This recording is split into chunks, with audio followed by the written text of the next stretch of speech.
I have a condition called cystic fibrosis. What is cystic fibrosis? It's actually cystic fibrosis. ഈ കൊച്ചുകുട്ടികൾക്ക് cystic fibrosis എന്ന് pronounce ചെയ്യാനുള്ള ബുദ്ധിമുട്ട് കൊണ്ടാണ് അവർ 65 roses എന്ന് പറയുന്നത്. അതുകൊണ്ട് തന്നെ ഇത് യൂണിവേഴ്സിറ്റി അക്സെപ്റ്റഡും fibrosis is a progressive inherited genetic disorder which makes the body to produce thick and sticky mucus. Actually, the sticky mucus will clog on the respiratory tract and also the digestive tract. That way causes the impairment in the respiratory system and also it is leading to produce അല്ലെങ്കിൽ cause severe or chronic respiratory diseases and also the digestive problem. It is leading to malnutrition also.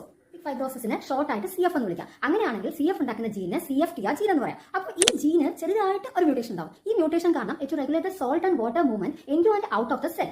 Newborn screening and sweat chloride test ആണ് ഇതിന്റെ diagnostic tools എന്ന് പറയുന്നത്. ഇതിൽ നമ്മൾ elevated ആയിട്ടുള്ള സോൾട്ടിന്റെ ലെവലാണ് അളക്കുന്നത്. അത് സ്വെറ്റിൽ ഒരു പേഴ്സന്റെ സ്വെറ്റിൽ പ്രസന്റ് ആയിട്ടുള്ള elevated സോൾട്ടിന്റെ level.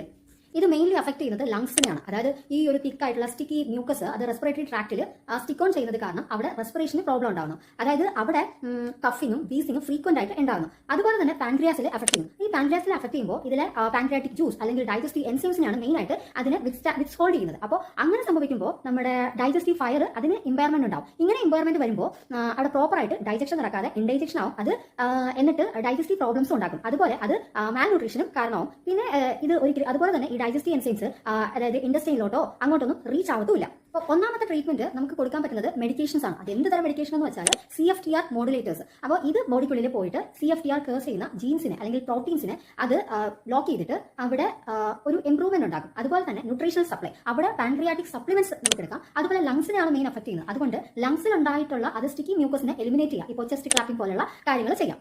And how I interpret this case or 65 roses under the view of Ayurveda.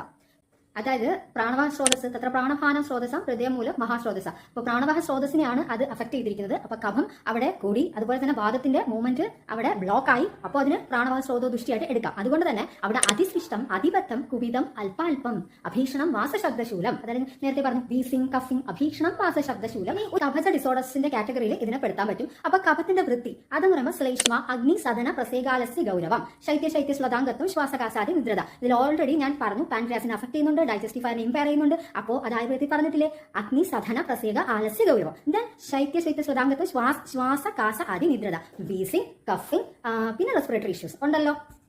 അടുത്തത് ബീജദൃഷ്ടി ആൻഡ് ബീജ അവയവ ദൃഷ്ടി. അതായത് നമ്മുടെ സൈഗോഡ് ഫോർമേഷനെ ഹെൽപ്പ് ചെയ്യുന്ന സെൽസ് അല്ലേ ഊഗോണിയ അതുപോലെ സ്പെർമറ്റോസോവ ഇതൊക്കെ. അപ്പോൾ ഇതിൽ രണ്ടിലും അതായത് പാരന്റ്സിന്റെ ജീൻസിലുള്ള ഒരു മ്യൂട്ടേറ്റഡ് ആയിട്ടുള്ള ജീൻസിന്റെ കോമ്പിനേഷൻ ഇവിടെ നടക്കുമ്പോഴാണ് ആ ചൈൽഡിൽ ഈ ഒരു കണ്ടീഷൻ വരുന്നത്.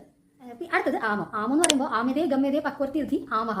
അതുപോലെ എന്താ പറയുക ആമത്തിന് കാരണം അഗ്നിദൃഷ്ടി തന്നെയാണ്. അതിൽ അഭോജനാഥ് അധീനാഥ് അതിഭോജനാഥ് വിഷമർശനാഥ് അസാധ്യ ഗുരുഷീത അതിരൂക്ഷ